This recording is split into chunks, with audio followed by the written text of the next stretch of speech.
This is Comic Geek Speak, episode 1695. Correction, it's actually 1696.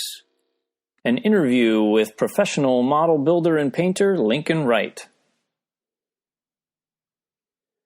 Welcome to the show. I'll be your host, Brian Deemer. And I know many of you haven't heard me for a while. I apologize. I've been doing a lot of other hobby stuff. And that's sort of the purpose of this show. This is a little off topic for comic books, but it's still very much in the world of geeky stuff. Lately I've been, for the last few years actually, I've been really into miniature painting and also some model building.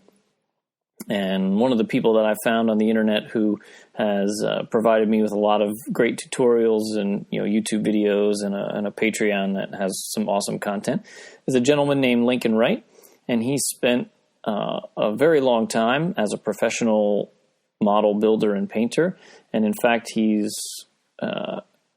had the distinction of being one of the very few non-Japanese professionals who got to work in Japan for Hobby Japan magazine, and that says something about his talent. So we're going to do an interview with him, and he's a real fun guy. So even if you're not into model building or painting at all, you may still want to listen because he's just a fun guy. He's got some great stories. So stay tuned for that. Now I'll jump into our sponsor here. This episode is brought to you by Drawer Boxes. Of course, you have heard us talking about drawer boxes for years and years. I bet it's been a decade now. And they are a fantastic system for storing your comics. So everybody has long boxes and short boxes, and they do a good job, but as soon as you start stacking them, you know that when you have to get to that one on the bottom, it's nearly impossible. Well, Drawer Boxes solves that problem. They are cardboard long boxes and short boxes, but they have drawers in them, and they pull out so you can access all the comics underneath without any heavy lifting. And it sounds too good to be true, but I assure you, I own these, and I've had them stacked 4 or 5 high, and you can still open the bottom drawer no problem, and they don't crush under the weight. They're super fantastic. And they now have new support sleeves that are double wall corrugated, and they're even stronger than ever. And you just really, really don't have to worry about it. I mean, I've seen Rich, the guy who makes drawer boxes, standing on top of them, jumping up and down, and they don't crush. And now they're even stronger. That's crazy. So go to collectiondrawer.com and check them out. They're really a fantastic product. I can't recommend them enough. All right, and joining me now from Australia is Lincoln Wright. Lincoln, welcome to the show. Hi, Brian. Thank you very much for having me here. So today we're going to do a little bit of a departure from our normal endless discussion about comic books, and we're going to delve into another world of geekery that has been near and dear to my heart recently, and that is the world of model building and painting, and not just models. Well, I think at least in the United States, when you say models, people think airplanes, tanks, and cars, but we're talking more about sci-fi, Gundam, robots, Maschinenkrieger, other kind of lesser known model type stuff. And cool. Yeah, I mean, that's right up your alley, right? And cool. I know those things. Yeah, Lincoln, for those who don't know, and probably much of my audience isn't familiar, he, for many years, was a professional model builder and painter. And that's pretty exciting because I don't think there are many of those people in the world, right? How many people can say that that's their job? And especially in Japan, too. It was a very small, closed circuit. Yeah. But it was very cool, very fun. Cool. So before we get into all that, I have to ask you, because it's the nature of our show, have you ever read comics? Yes, of course. Yeah? What kind of comics did you read? Yes. I started the Marvel DC when I was very small. I don't remember when I started because they were always around. And I did give this some thought because I knew you've got to ask that question, right? Especially, and I think this led partway to the mecha obsession because robots was a big thing as a little kid. Star Wars, of course, came along. Thank you very much.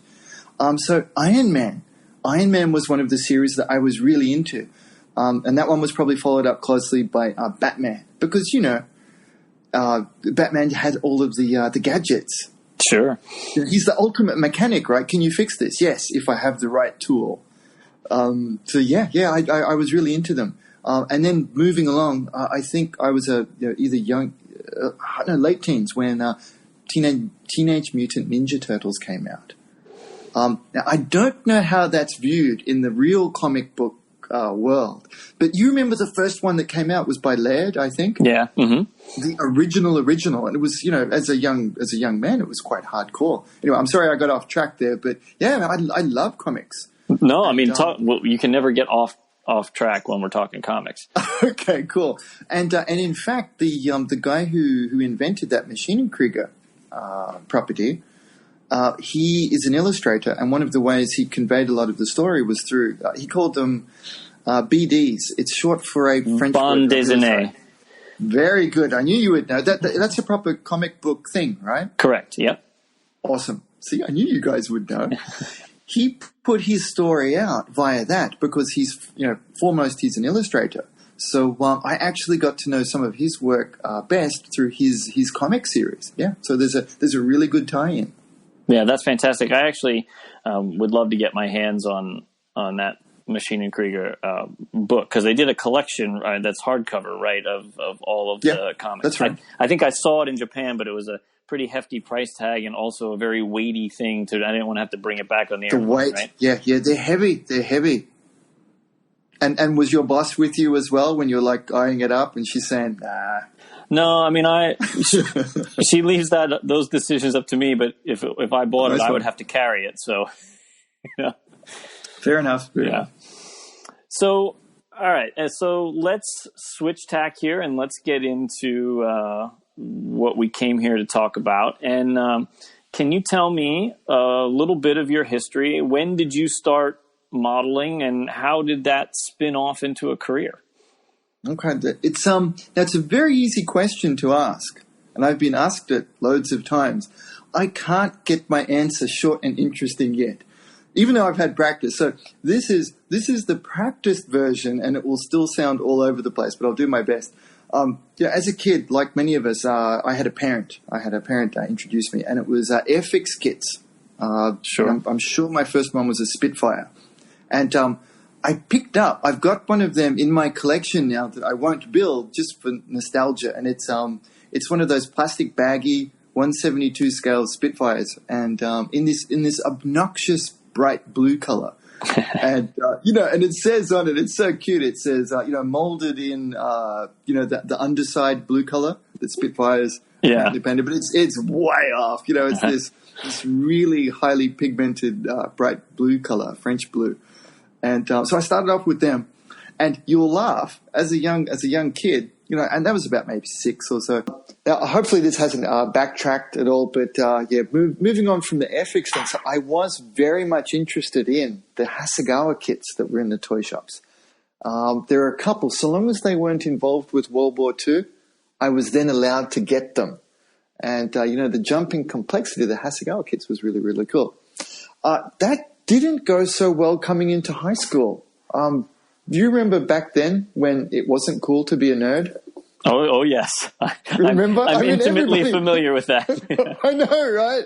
All of the guys listening to this, they're all probably similar to us, right? Everyone's going, oh yeah, I remember high school. So now geeks, they know the word otaku. And they can be really, they can be out with it. I quickly learned in my first year of high school to go stealth on the model building thing. And I'm sure I kept going until, mid-teen years. But I started getting involved in some sports. So it went a little bit on the back burner. And then I was over in Japan not long after that. I mean, I went over there. And, oddly enough, I went over there with my family. And, that was quite a you could imagine that was a big turning point for my dad. The very person who didn't want me to make Japanese stuff suddenly finds himself in Japan. So can I stop there for a second? It was certainly can.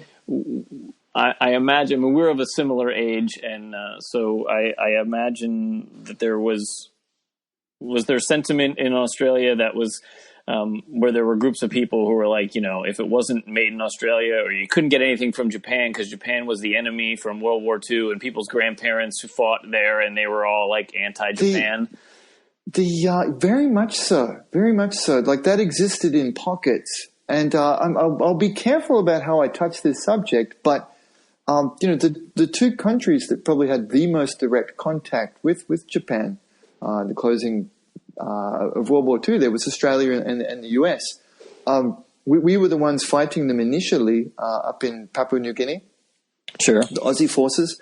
And through the wonderful help of the US came in and knocked out their logistics supply, and because of that, and then with additional logistics help from the US, we were able to defeat them in New Guinea. But we were ruined by then. We just lost so many people blunting them, and then the US rolled them up. I'm a bit of a history buff on that, and I visited a couple of the island sites, including Saipan. It was quite interesting. But very much so. It was difficult within my family to make Japanese subjects at the time. It was even, you will laugh, even to my dad, a Mustang, P-51 Mustang was somewhat foreign because it's not a UK Commonwealth thing. Right. And the Mustang is one of the coolest ones. But see, the Corsair, that one was okay, because the Aussie Air Force used them also in World War II. So Corsairs were part of the menu, but Mustangs weren't one of the ones we also used. No, he was funny, but my dad was a small world person, which is probably why, a small Australia, I should also say. It's probably one of the reasons his destiny was to then go and work in Japan. And so the mind blown. I mean, it's just the easiest way to say it, that he had to come to grips with a whole new world and people very quickly. And it was a fantastic experience for him. He changed so much. And now he loves Japan now. He sees, a very different side to things. So I understand that in all of my life living over there. So it was like 20, all together, about 25 years, about a quarter of a century altogether in Japan. I've experienced that going overseas quite a bit. There's still pockets of that. It's kind of going away.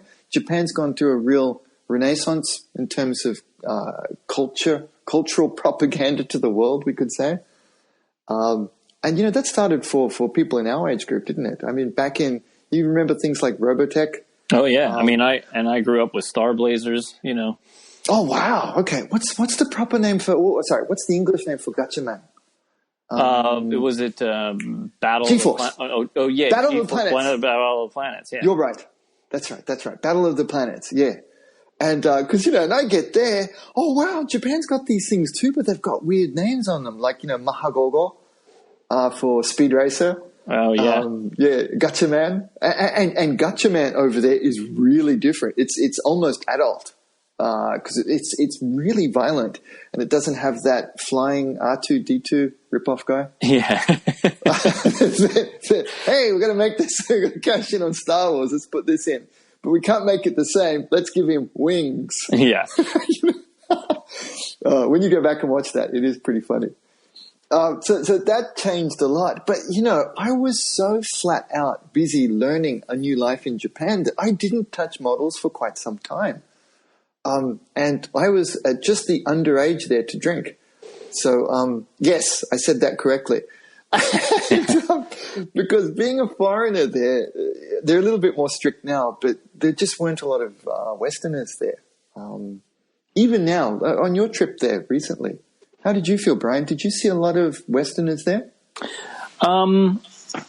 I mean, I was in a lot of touristy places, right? So I saw a lot of, when you're at a temple or something like that, it's just a swarm of tourists. But just walking around in a random place in Tokyo, no, we didn't. You and your family would be the only ones a lot of the time, wouldn't you? Absolutely. Yeah, and a lot of exactly, restaurants exactly. we went into, it was like we were the only ones.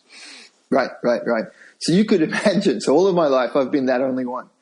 And that's why, coming back to Australia has been really trippy because, having local camouflage is quite comfortable. But it's trying to figure out things on the inside. But anyway, going through that transformation was brutal at the time. But it was also opening up such a new world that the hobby aspect sadly went on the back burner. But after a couple of years, I've been married for 20 odd years now. I got married. I met my wife pretty early on there. After I could speak the language. I know this is going to go live, so I'll be careful about how I explain things. The life in Japan is a very different sort of thing. I'm trying to think about how to explain that. Even people who've spent a lot of time there, it's a really different place. And the version we get through the media is quite different. My friends, even my Japanese friends and I will laugh at each other and say, I want to live in that Japan. That Japan looks awesome. I want to go there. And we all have a good chuckle about it.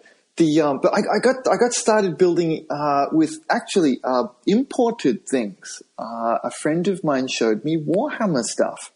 And I think that's how you and I bumped into each other via Warhammer-related products, right? Yeah. I think I posted to a group on Facebook that was primarily targeting Warhammer stuff, I think. Or it might have been a miniature painting one. Anyway, I just thought, because I remember some of the first things you showed were Age of Sigmar, I think, miniatures. Correct, yeah. That's what I've been predominantly working on lately. Wow, they're nice, aren't they? Yeah, well, they're absolutely beautiful miniatures. Masterpieces of the modern miniature 3D sculpting art, I think. Yeah. So my friend showed me them. He said, these are from the UK. You're a Gaijin. You'll like them. And, but he was right. I was like, wow, these are awesome. I showed my wife and she said, no, you can't do that. You don't have the patience. That would be a waste of time for you to start doing. So when people say, what was the main impetus? How did you get involved in working at this to this level? I did it in a series of dares to prove my wife wrong. And all the married guys out there instantly understand what I mean, right? They're like, yeah, I would totally do that. So I was devastated when I cracked open the box. I'm pretty sure I just got Space Marines, like I think everybody does. They first see Warhammer, oh, cool, get Space Marines. Sure. 8-foot tall guys in power armor, beating up people. Okay, that's what I want. And they're not painted. And you got to put them together. I thought they were like as shown on the box. I had no clue. But I started doing that, and it was very minor in Japan. And we'd occasionally do these, trips to hobby stores. Now, you've been to hobby stores there. They're crazy, aren't they? Oh my gosh, it's pretty much the greatest place.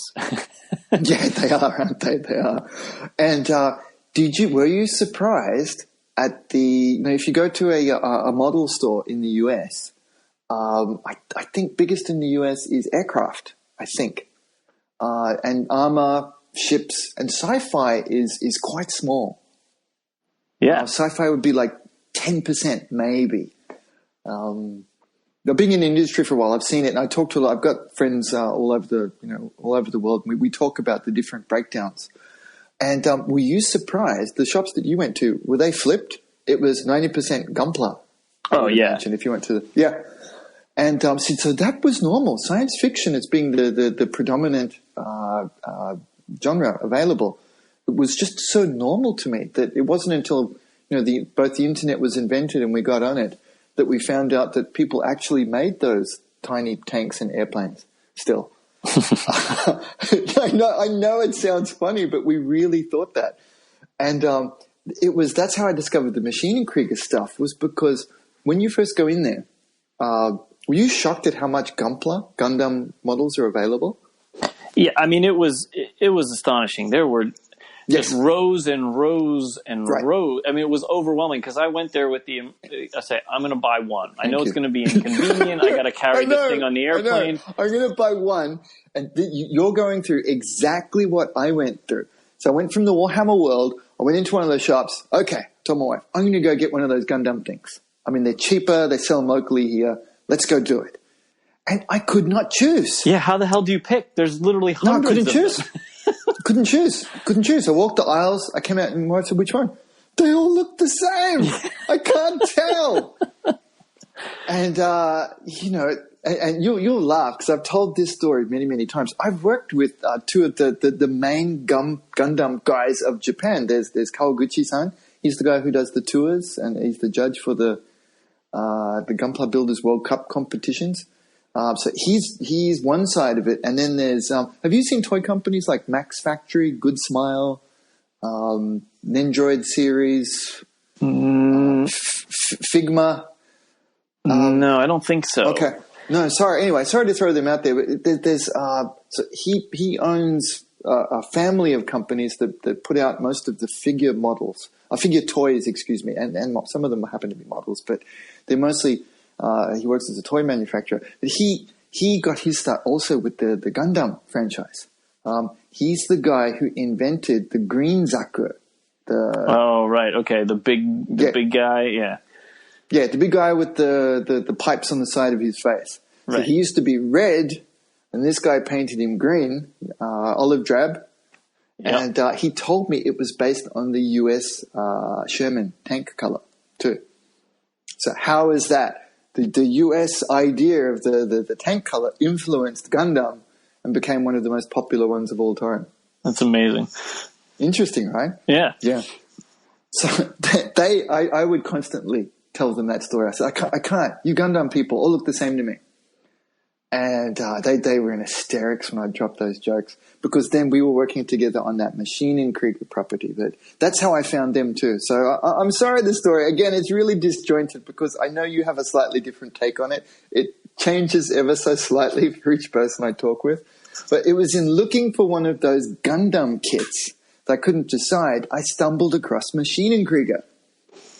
And for people who don't know it, it looks like retro World War II mecha armor. In my mind, when I first saw it, I thought, wow, is this like a kit from Starship Troopers, the book? Right. When I first saw it. That was my initial, wish. It's like, oh, God, that's what it is. And it was because that one was so different and it had that militaristic look. It was a greenish version versus all of the very... what's the right pronunciation in English? Is it for garish? Garish. Yeah. Garish. Thank you. So I warn you, my English is not great. Hey, I'm Australian, and my English is bad. It's double. I wish I could speak Japanese as well as you could, and I'd be fine. The word I'm thinking of is hade. We would spell it Hade. Hade is a concept that it applies to gunpla. Girls who dress like pretty women, all of those things is called hade. You can't wear clothes that are too hade. Your gunpla is too hade. It's a really weird way of thinking to us, but yeah, I'm trying to. So that's how they look to me. Gunpla was very hade, very garish is probably the best translation. Yeah, I couldn't get my mind around painting them that red, white, and blue, but the olive drab, plain looking guy in the smaller box for 1,200 yen. It was about the price of a good ramen. So yeah, I was like, okay, so the ramen size guy in green, let's do that. And that's what got me started down this path because within 2 or 3 years of finding that kit, I was working for that company that made and the creator of that series, working with them in publishing. It went very quickly from there. That's kind of another story. I didn't want to launch into that one too quickly, but do you want me to keep going with that? Well, I mean, I'm just curious how, so you picked up a Machine Krieger kit then instead of a Gundam, and then you enjoyed it. And then and I didn't make Gunpla, and that was a really big thing for these guys because they had only had people working with them who all grew up and constantly made Gunpla, eventually switched over, and then came in. So I brought in a very unique perspective for them, for the team, in that I had never been a Gunpla modeler, and in Japan that's unheard of. It's such a rarity. So it wasn't so much my foreignness because in Japan, I don't feel that foreign to them. I know that's hard to describe. There's the initial reaction they have when they see me. But then when we're talking, they forget. So that was one of the things. But it was over a couple of years. I went to one exhibition. I made a diorama for it, and they thought I was some really deep expert who'd flown in from overseas just to come to the show. And they came up and apologized after the first show and said, "We're really sorry, Lincoln. We can't give you an award because this is an amateur-only competition." and I had to look at their faces, and I'm like, you guys kidding with me? What's going on? And I found out they were serious, and I said, no. I started making these about 12 months back, and I live just up the road there in Nakano. And they said, yeah, we wondered why you spoke Japanese. At first, when you had written things on there, back then they had the clunky forums, the internet. This is about 2006 or 7. There were forums, and they were quite clunky, especially in Japan. Their double-bit language doesn't translate well to early internet-based technologies. Sorry, that's a bit of an aside, but so they thought I was a Japanese guy and that Lincoln Wright was my pen name, my nickname. Wow. Yeah, I know, right? And I know I just used my name, and then I showed up and they're like, "Oh my God, you really are a foreigner." I said, yeah, I always have been. I have miso soup most mornings, but still you get this, yeah. So that was pretty funny. So then by the second year, I won the overall popular vote. It's not they don't have somebody to come in to judge. I won the overall one. They loved it. I did a very large scale. Somebody else made the kit, and I painted it as a demo version for him to help him to sell it. But that one won the popular vote in the next year. And it was after that Max Watanabe guy that I mentioned, the green Zaku guy. Mm-hmm. He had the vision. He said, he's the one who changed the color. I mean, as simple as that sounds, until somebody does it. Now, a green Zaku is very obvious. But until then, they'd just been red. And I painted this thing in such a way, I based it off marine life. I painted it to look like, it physically looks a little bit like a stingray. So I kind of painted it to use that. Instead of going against it, I went with it and used a very different color palette that they probably would not have thought of. But I made sure to mix it based on what they did know with some new, so that they had a basis of understanding. So it was I had a reasonably good game plan with it, but and changed it a lot too. Like I put, how's this? This is tying all of the stories together. This is the first time I've actually been clever enough to do it. Do you remember the talk about the Spitfires? Mm-hmm. Like one of the key design elements, I think, of why they're so popular are those roundels. I think that's what they're called, right? Right. The roundels. I put a version of roundel on this kit, but flipped the colors to match the scheme, but it also did double duty as working as the eyes if seen from a certain direction, to scare off predators approaching it from behind. So it had a really good story as well. I thought it through. They loved this concept because I wasn't just following the numbers. I'd completely reinvented something and made it my own. A little bit like, my recent K2SO project. Yeah. I'd seen so many of the regular one. I thought, well, I don't need to do that. I want to do something new. But it's close enough to be recognizable. It's just a stormtrooper from Tatooine. But flip those colors onto something new and it makes it your own, doesn't it? Yeah, I mean, I think that's part of the fun of the hobby, right? Is that definitely we can paint exactly what is in the animation or on the box or whatever. And sometimes that's very satisfying to do that because it's a challenge Definitely, to try to replicate it. But then other days you're like, but if I just paint this kneecap yellow, it'll stand out and it'll be different. And there's a story behind it. Like, why is that kneecap yellow? I don't know. You make it up in your mind, right? Like, it's just fun. And then you can go crazy and be artistic, right? So there's multiple levels of challenge there. And that's what I enjoy. I've got one more funny story that will finish off the thing. The invitation to come work at Hobby Japan. Because you'll laugh, as some of that sounded like I had some clever moments of inspiration, but my general slowness was still always apparent. Because Max comes up and he says, "Hey, are you free next Tuesday?" I'm like, yeah, I guess. He says, "Come to Hobby Japan." And I did not put it together what was happening. And I didn't really know who he was yet at the time. His name was kind of familiar to me, but I didn't realize that he was, he's one of the major guys of the plastic modeling and toy industry there. And so I was pretty, what's the right word for it? They were probably wondering why I wasn't excited. So I'm like, what's going on? No, just come to Hobby Japan. I'm like, yeah, okay, but what are we doing? And they must have been laughing because I did not know what it was all about until I showed up. And they go, "Yeah, work on this." And, it's part of that. There's a lot of nonverbal communication there. There's just an implied understanding. And that was one of the ones where I'd completely missed it, what was going on. I was like, oh, so this is a pro card. Oh, yeah. Okay, cool. I had no clue. I thought I was just, I thought I was showing up for a beer or something during the day, and you guys started early. They thought that was pretty funny.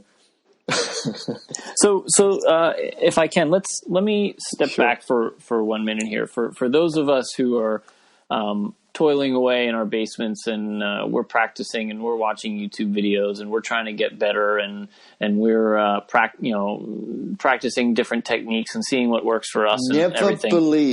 Never believe those guys on YouTube. Yeah, I know. They're so full of hot air.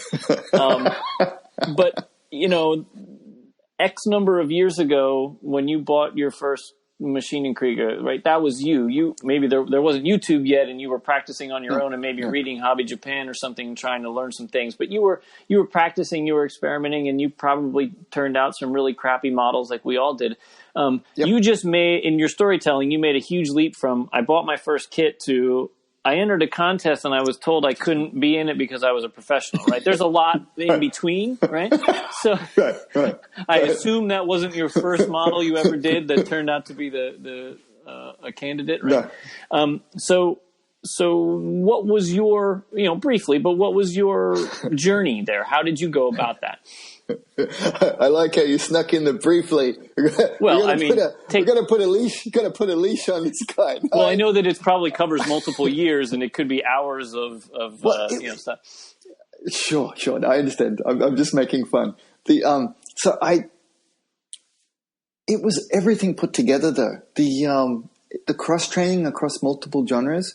See, unbeknownst to me at the time, Ko Yokoyama-san. He's the guy who, the original artist, the concept artist, we could call him, who invented the Maschinen Krieger series. But he also made his own props maquette for the article. He's a really big World War II aviation buff, but in particular scale aviation modeling buff, model airplanes, and a lot of his paint schemes. And the way he goes about it, the way he paints them, are based on World War II aircraft. So all of those years as a child of me hand painting my models with, you remember Humbrol paints? Mm-hmm. I have some. I use them for weathering, yeah. Yeah. I think I used some testers at the time. That's the US equivalent. They're very similar product. So all of the years of hand painting with them, that also prepared me because the principal look for the Maschinen Krieger is that hand-painted World War II aircraft look. And, unbeknownst to me, Yokoyama-san also had started out with Airfix and Humbrol paints. So even though we were worlds apart, our humble beginnings were actually very similar. And I'd done a lot of similar process over the years. Then, to the color theory, the Games Workshop guys, as much as a lot of people make, we make jokes about Games Workshop too, because they're such a major player. Sure. But their system for helping people to go from zero knowledge of art to producing miniatures is actually really, really good. It is. It is really good. If you buy a White Dwarf and you get the paints that they list, and you do first the base coat of this, and then highlight this, and then cut in a little closer with the next highlight, and then cut in real close with the last highlight, and you stay in the lines, you turn out really good miniatures. Right. So one of the parts of my story that never comes up was that I was actually a very good, if I say so myself, I was actually a very good Warhammer miniature painter. I actually got very good scores. Even on, do you remember Cool Mini or Not? I don't know if that's still a thing. It's still a thing, yeah. Still a thing? Yeah. So I was scoring 9s for some of my Tau battle suits on CMON, I think we used to write it out. That's impressive. It's hard to get a 9. Oh, dude, it was really hard, right? And because I was one of the first guys actually to start putting weathering on them too. Like, it's laughable now when I go back and look at them, but it was a precursor to everything. I was very interested in chipping and painting on, the faux scratch marks and things like that and highlighting them. And perfecting very smooth coats using bright colors, which is very difficult, as you know. Do you remember rotting flesh color? Yes. Yeah. See, everybody knows it, right? I painted a 1,500 point Tau army with that as the main color and on tanks and things too. It was brutal. And that will teach you some brush control. Oh, yeah. I think that was one of the things when I went through painting not their canon. That helped me to understand paint and color theory very quickly.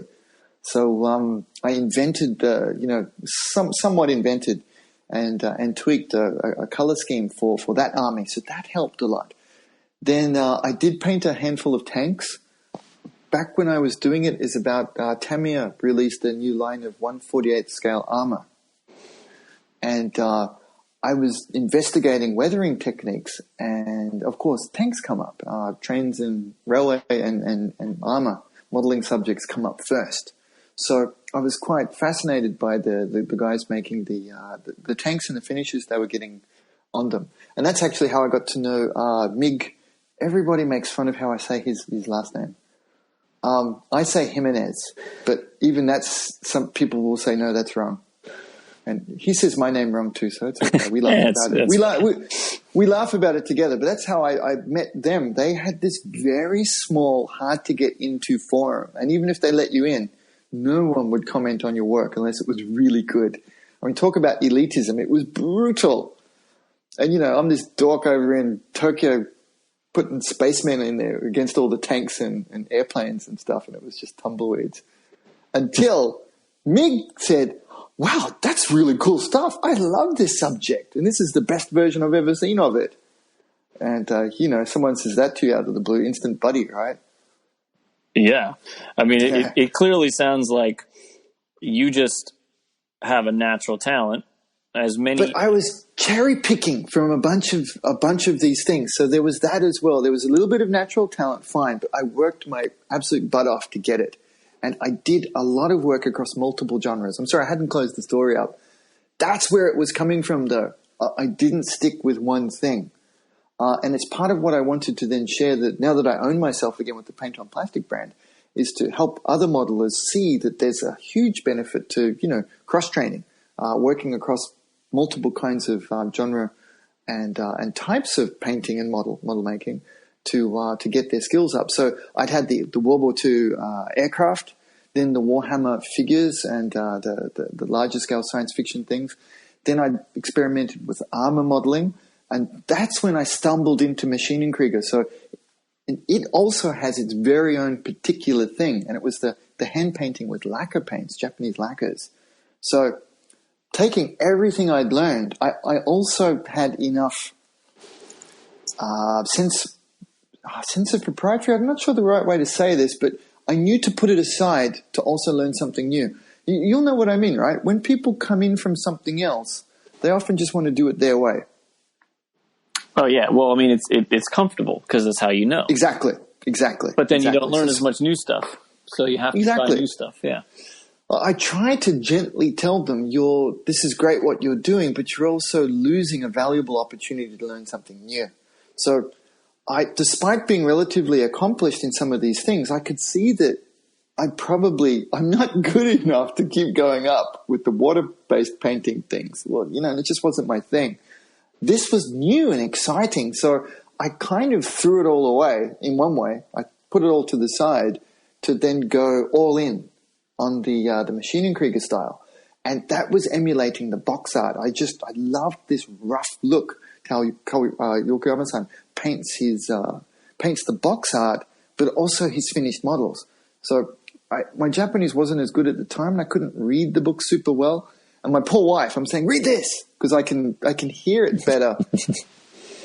I have a style that I'll hear things and I learn it better than by reading. So she'd read it and say, that doesn't make any sense. But I'd somehow understood what the author was trying to get at. And then when I brought the works along, I met him at some party. The guy looked at him and said, how did you do that? So you can't even read the books, can you? I said, no. We're laughing. I said, no, I can't read them. Because his books, they're not normal Japanese either. He writes and he speaks and writes in a way that older Japanese people will to younger people, and it's a very different thing. And I hadn't been exposed to it much before. I'd heard Japanese from same age people, and it's actually quite different. So he was amazed. He said, so all of these guys in this room, all of these people can read my books. None of them can do it. You've looked at pictures and then done this. He said, you're, what was the word he used? He said, you're it was a Hollywood movie that was really popular at the time. When like the FBI guys, when they need to investigate someone, they think they put themselves in their shoes. Oh, right. Okay. Gosh, I can't remember the word for it, but he explained this to me. He said, look, that's what we did at art school. So he went he studied fine art in our university. He said, that's what we do. He says, the person I studied was Rembrandt. So to paint like Rembrandt, first we have to be able to imitate, or gosh, what's the word? I'm really sorry that I can't think of these words off the top of my head. The paint it as a forgery. Oh, okay. A forger. Right. A forger. You have to be able to forge their work to then be able to improve on it. So that was the word I was looking for, forgery. And that's what he said. You've been able to forge my work. You've not just looked at the finish of it, you've looked into the steps and the mindset as to how I replicated it. And that was part of it too. It was understanding the mindset of the original artist to be able to then replicate their work. Understanding them a little bit through looking at their work, their personality. And as soon as we get off the call, I'll remember this word. That's always but that was key to it. And I hadn't quite thought that through at the time. But when he said it, I said, yeah, that's what I did. I hadn't thought about that. That one, it just seemed, I was enjoying that as part of the process. Profiling. I'm sorry. Oh, yes. That's what it is. Right. Profiling. There it is. And because of that discussion we had together, the next book they released was called Profile. And that was partially in my honor. It was to allow people getting into his stuff in Japan to be able to profile his work, to understand, how to produce them a little bit better. So that was a really cool story. Yeah, that's fantastic. Sorry for getting a roll on there. I got a lot of stories built up. No, that's great. So now let me, if we can for a minute, now let's jump forward again to, you had your surprise sort of interview kind of thing at Hobby Japan. And then because we know our history, you ended up working there. So, and lately, just recently on some of your videos, I've heard you, talk about or lament how that was a sweatshop and it was brutal. But but you spent, how many years did you do that? So it's just short of a decade. Wow. So you spent 10 years painting models that were going to be featured in the magazine. Is that correct? Is that how that works? Magazine, box tops, displays at shows like Shizuoka Hobby Show and the Tokyo Hobby Show. Yes. So that and more. Yes. And so you probably had some crazy deadlines. Yeah. Oh, yeah. Laughable deadlines. How, in that 10 years, approximately how many models do you think you went through? Yeah, I really don't know. I've been asked that quite a few times, and I literally don't remember them. Part of that would be the toxic fumes. Yeah. But I wonder, because sometimes it was like 2 or 3 a week. Wow. Then we'd have a lull. But they were prop making. This was one of the things that they had to kind of break me in some ways, and part of that was done with beer and short shoot. But break me from the Warhammer habits. See, I developed that habit of painting things in a very fine way. They said, yeah, you've got the good understanding, but these just need to be photographed, and then we toss them. Well, they go into a big storage warehouse somewhere. Right. And some of them only needed to be photographed once from a certain angle. So it was very much, it's prop making for the photographs that were required. And different levels too. And so the models that would go on show in a big hall for face-to-face viewing, people looking at it from, say a couple of feet away, would be a different finish to the ones for the photography, for example. And then the box top photography was a different finish again. So there was levels to it as well. Yeah, it's interesting to hear you talk about that, because you don't hear that mentioned, do you? People don't talk about that, do they? Well, the in-person finish versus the online photography finish. Yeah, and then I run into digital photography changed it as well. It's another layer. Yeah. I mean, I run into that problem with my own projects. I'm sitting there and I'm looking at it from 2 inches away, and I see every imperfection, right? And everything. Right. I'm like, I got to keep working on that. It's not done. It's not done. It's not done. And I see in the forums, somebody bought the big, Warhammer's new, giant $125 kit, right, on a Saturday. Right. And the next Saturday they're posting finished photos. I'm like, I have barely even sanded all the pieces yet, let alone. Right. I mean, the most recent one I did, I think I posted a picture of it. It was the big dwarven airship. I think I posted. Oh, a picture yeah. I mean, that's really cool. That took me like 6 months, Lincoln. I mean, what the heck? They're doing them in 1 week. I don't understand, Yeah. But it's like you said, if they're doing it for gaming and they just want game table ready, well, they don't need that level of detail. Or if they just want to take a couple photos, or if they're just at the start of their career and they're happy with that, like maybe a couple years from now they'll look back and say, "Oh my gosh, why did I do that?" But we all have those. Every 6 months, my bar is higher than it was 6 months ago. Yeah, definitely. Wow, that's pretty cool. And now, Yokoyama-san had a good one. This one will help you for sure. This will probably be your big takeaway from our chat. And so we would play a game together. And you're going to laugh. It sounds horrible until you figure out the genius in it. We would bet each other, like, things of no consequence, who could do the least work on their project and get away with it. I know how bad that sounds, but what he was teaching me was to make sure I was doing the most effective bang for buck techniques, activities in a short period of time to get things finished. Well, that makes perfect sense, and if I can dovetail that into the world of comic books. Comic book artists those guys know. They know. They need an economy of lines, right? They have 30 days to crank out 22 pages or more if they're on multiple books.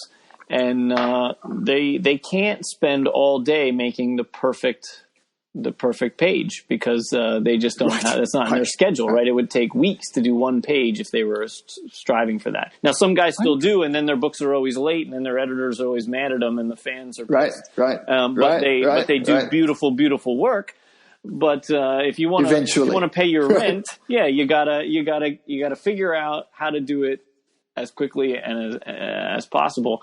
But I think that's a great lesson, right? I mean, I slave over, the strap on the leather bag that goes around the knight's shoulder when again, nobody can see that, but I see it, right? I mean, it's good to learn some techniques. That's one of the things. The guys tell each other that online, and I don't think it's wrong. Part of that's personality based. When people write lines to each other, they'll write, "But I know it's there." Yeah.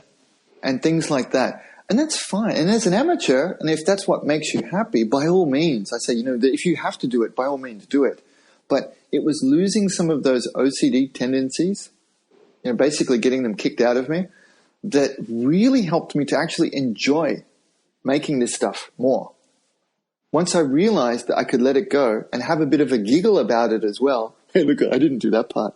Look what I didn't do. Once we started talking to each other like that, because each project, often we'd be working at home to finish them just because there's not enough space in those studios. We'd all bring it in and we'd tell our war stories over the last 2 days working, 48 hours without sleep. And often it was the what we did topics that were cool, but also what we didn't have to do, or what shortcuts we learned, or what we could get away with. And that was a very empowering universe, a small microcosm to be involved in. And I noticed the interwebs at large, especially for the miniature building and painting people, tend to go the opposite way on that, sadly.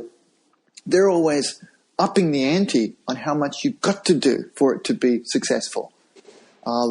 The armor modelers, they're always talking about how much extra detail they have to add to something to get it to an acceptable level. Like the photo etch frets and things like that. Yeah. Additional resin pieces. They're always talking about how much more they do, not about how little they do. And they're forgetting some of the basic tenets of art, which is studying Rembrandt. So my teacher, your grandma-san, he knew so much about Rembrandt that he'd pushed me to learn more about it. One of the best things I could show people to see it visually very quickly is look at a self-portrait of Rembrandt. When he did it when he was young, and then he did another one when he was older. And the one he did when he was young is technically very good. It's very precise.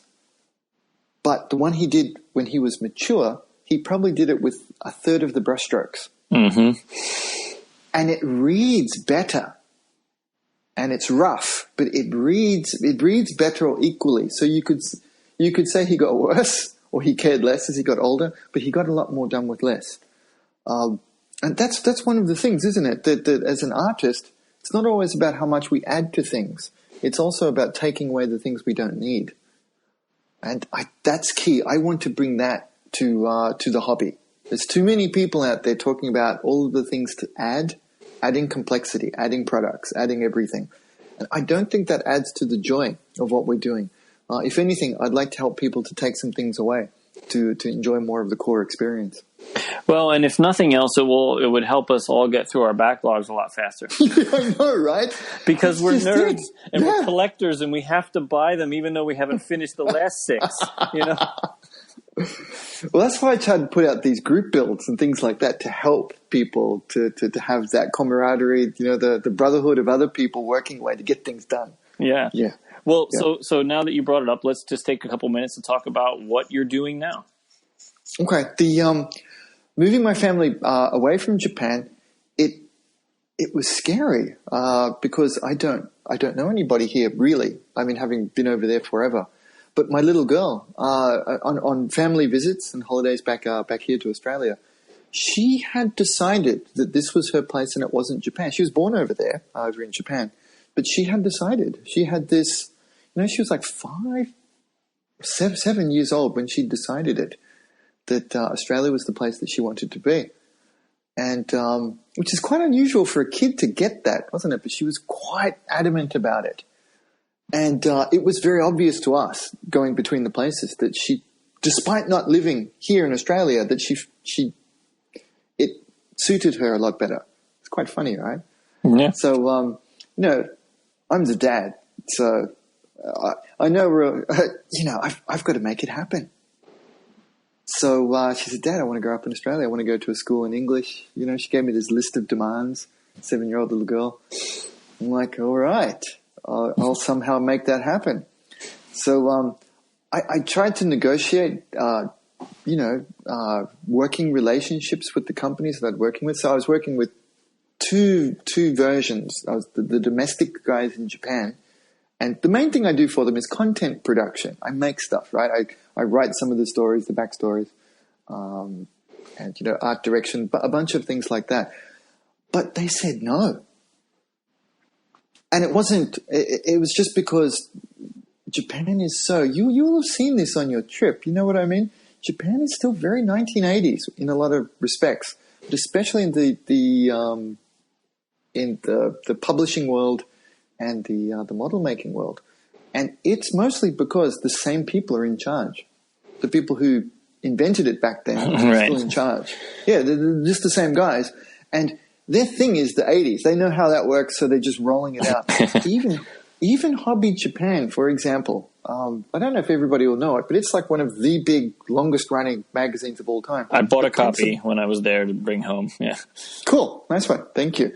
The principal photographer, Honma-san, is the same dude from when they started. I mean, really? And he's been there in that little corner. I don't think they let him out. I think there's like a chain or something. But the poor dude, he's in this little corner in his studio. He's the same guy. So they have never had to change their business model. So the idea of working virtually, remotely for them is completely alien. And there was a little bit of, you're taking your family away. We knew you wouldn't stay feeling. The Japanese impression of people who look like you and I is that we don't stay there. Because historically that's always been the case. Right. And I eventually, after 25 years in there, I was still one to leave. So they weren't happy to do it. They said, how are you going to bring your stuff in? I said, I can send you the photos. It's all digital anyway. I bring a disc in to you. But still, it was that physicality of bringing a disc in and walking into the office that they wanted. So they said, we don't know how that's going to work, so no. And then my European counterparts for that also said no, because my value to them in their mind was that I was Japan-based. They said, all of your value is because you're there in Tokyo. If you're out of there, we don't see how you're going to be any use to us anymore. As brutal as that sounds, I probably, don't worry, this isn't one of the things I'm going to contact you about tomorrow and say edit it out, because this is, no, it's fine. This is what happened. I don't mind, because there's probably two things there. Number one, there was no precedent for it, so that's fine. And number two, I had not explained what I was going to do. So a lot of the onus to that can be on me, right?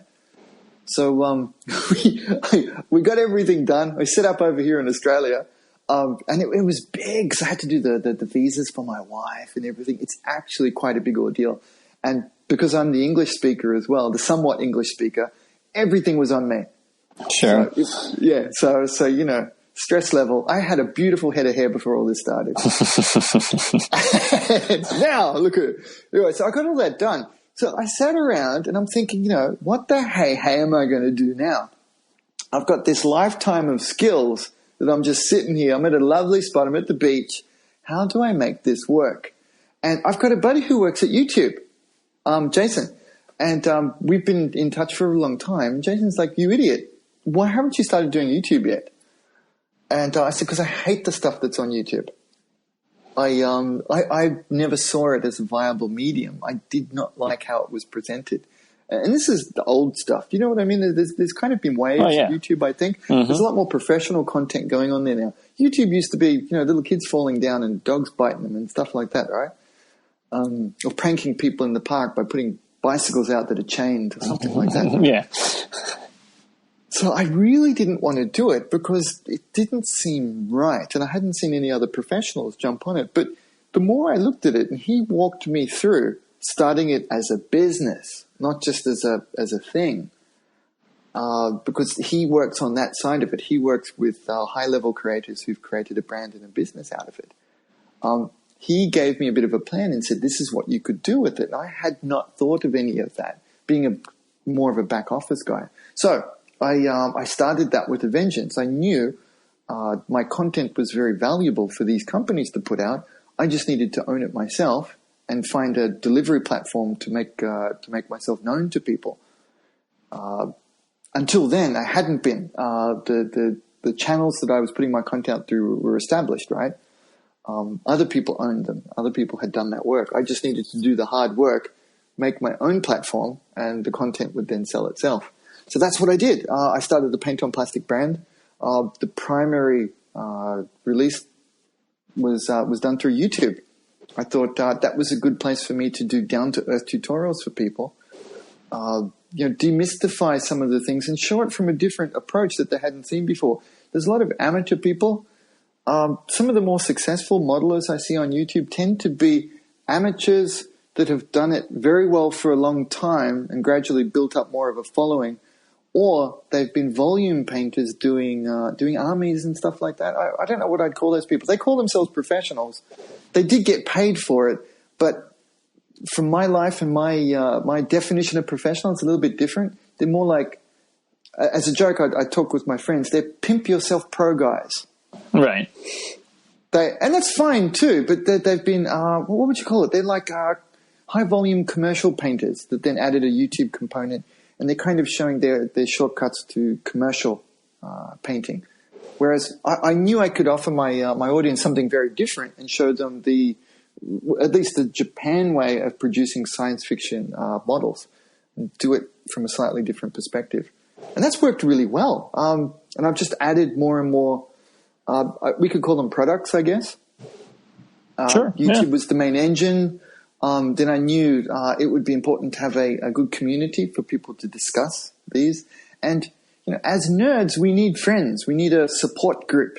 So Absolutely. I made sure that we had totally, right? We've got to have that. It's not, we're making the stuff in our basement. There's no one within, a few miles of us doing it. Yep, we can listen to some talking head on YouTube telling you what to do, but then we've got to talk about it and show each other the results. So that was another part of it. And within 6 months of doing this, the very people who'd told me no were all knocking at the door to try to work together again. So, yeah, I know, right? And and just overnight, 2 more proposals came through. I actually have to say no to paint companies now because they're conflicting. I can't work with two Sure, at once. Yeah. And I'm going to go back to Japan in 3 or 4 weeks. And, lo and behold, all these guys want to work with me. But it's actually going to be even better than before, because before I was local publishing, these guys want to talk with me about international expansion plans, because they've kind of seen it. Hey, Lincoln's a hard worker and he's out there, doing all this stuff. Let's work together. That's awesome.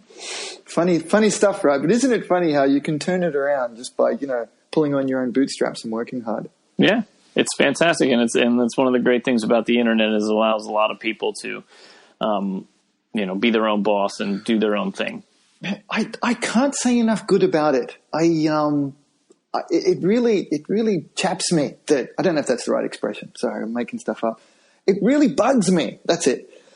When you see people lament YouTube on YouTube or kick Facebook on Facebook, I'm like, yeah, but they've given you a platform to shoot your stupid mouth off. Stop that. I love the opportunity YouTube has given me. I mean, I don't make any money off YouTube. It's, but the opportunity is there. If I was clever enough to make some content that could go big enough, fine. But, it's given me a platform. My content is too niche to really make money off their advertising thing, but it's a good platform that they've given us. It's wonderful, the opportunities the internet have given us. So thank you very much for that, internet. The internet is listening. I know it is. It sure is. So so your brand is called Paint on Plastic, and right. You have a YouTube channel, and you also have a Facebook group, and you have a Patreon for those people who are so moved to contribute. That's right. That's right. I knew to make this work. I hope this isn't too clinically business sounding, but I was sitting there hemorrhaging money and unemployed and unemployable in Australia because I couldn't walk in and say, "Yo, what do you do?" Yeah, I've been making plastic models and writing stories in Japanese for the last 10 years. So I was sitting there absolutely hemorrhaging money. I knew I'd have to make a multi-tier business plan for it to survive. And that's what it was. It was a survival plan. I needed to provide the life my family wanted. I've got a good skill set. It was just sitting down and making a business plan and then working it, 7 days a week, 24 hours a day to get up to a critical mass to make it pay. And that was part of it. Patreon has been a lifesaver because it accelerates things because, like you said, the people so moved. My core audience, the people who really get my work and understand what I'm doing, they're able to get on there, and it's like a Kickstarter. What are they called? What are they called, Brian? That type of platform, the fundraising. Yeah. Yeah, so I'd had some touches with this concept in Japan, the venture capital. It's kind of like that, or crowdsourcing. That's what I'm looking for. Crowdfunding. There we go.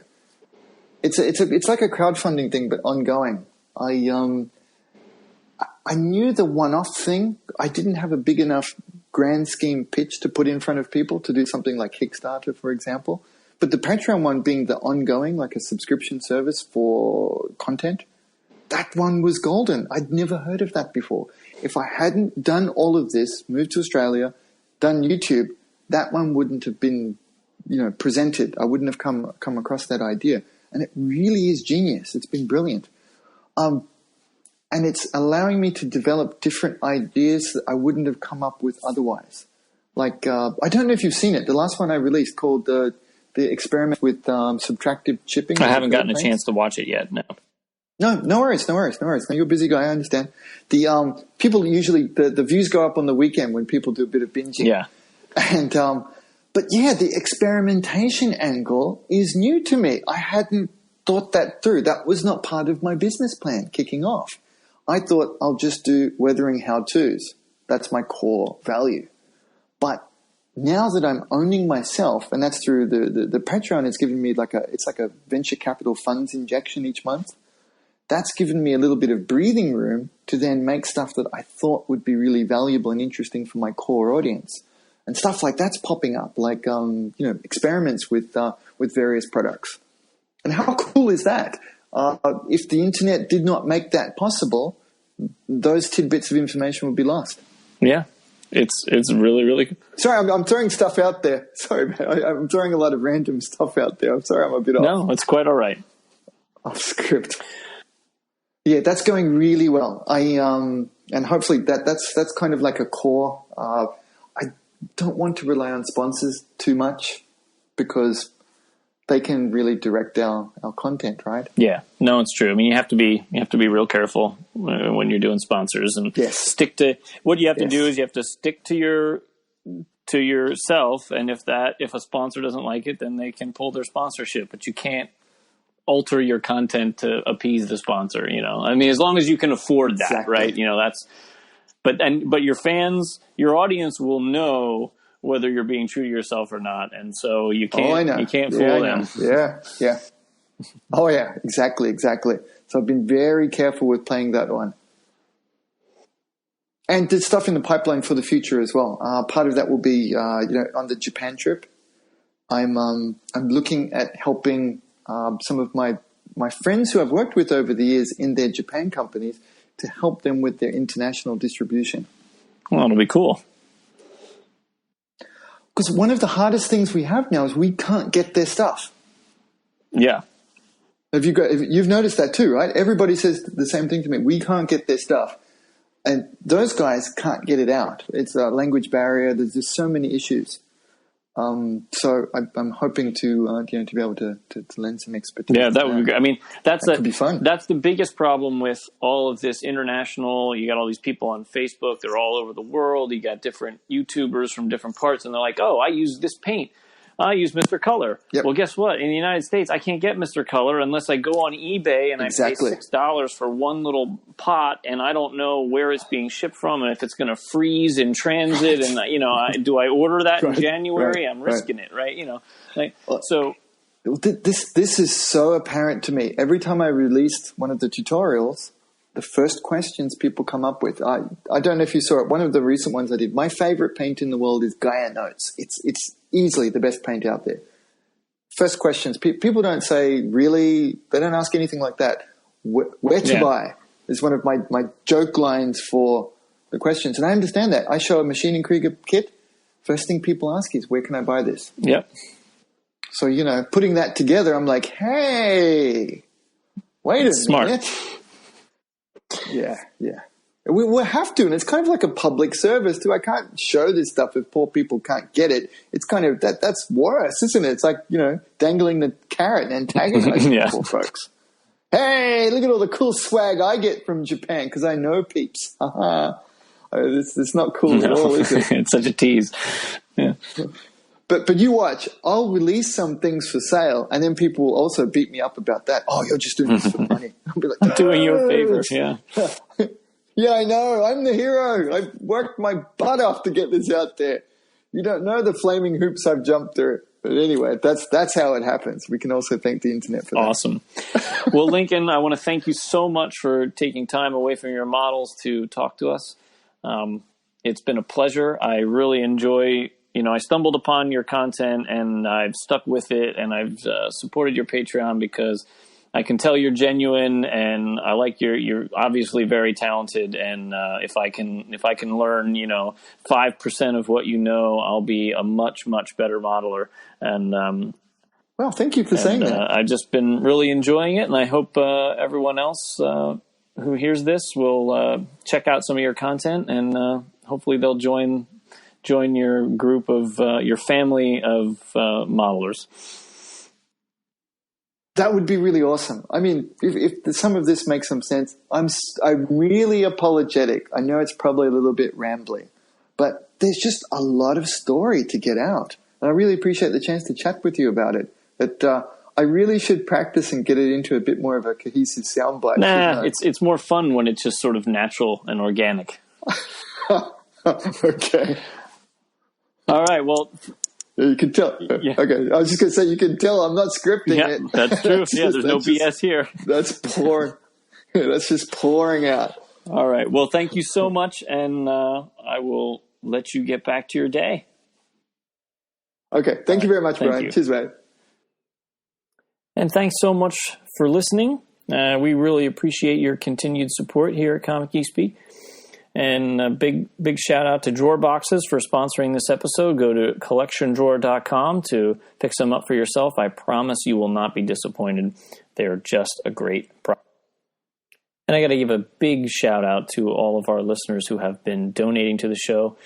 Our plea from a few weeks ago has not gone unheard, and many people have been contributing to the cause, and we thank you so very much. This helps us out tremendously. Keeps the forums running and everything else going strong. So thank you so much for all of your generosity. Be sure to check out all of our past episodes at comicgeekspeak.com. And we hope to see you next time. Thanks so much.